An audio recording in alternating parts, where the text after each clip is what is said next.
যদি বলি আইসিটি মানে অর্থাৎ তথ্য ও যোগাযোগ প্রযুক্তি, স্কুল পর্যায়ে 2, এবং আপনার বাংলা সহ আরো কিছু সাবজেক্ট আছে, সায়েন্সের কিছু সাবজেক্ট আছে, কমার্সের কিছু সাবজেক্ট আছে।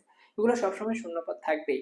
এখানে আসলে যে পরিমাণ শিক্ষার্থী টিকে রিটেন পাস করে সে পরিমাণ হচ্ছে তার চেয়ে বেশি শূন্যপদ বাকি থাকে।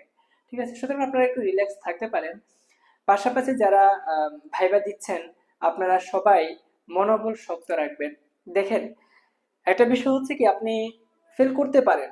আমরা এজ এ পার্সন হিসেবে, এজ এ মানুষ হিসেবে আমাদের জীবনে সফলতা ব্যর্থতা নিয়েই তো আমাদের জীবন।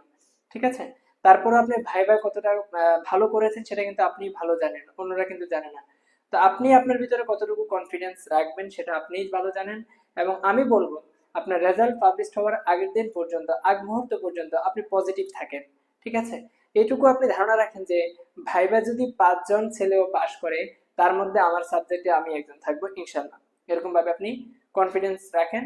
তার কারণ হচ্ছে আমি যদি প্রিভিয়াস কিছু বিষয়ে একটু নজর রাখি, বা আপনারাও অবশ্যই ইউটিউব ফলো করেন, ফেসবুক ফলো করেন, এবং বিভিন্ন প্ল্যাটফর্ম আপনারা ফলো করেন।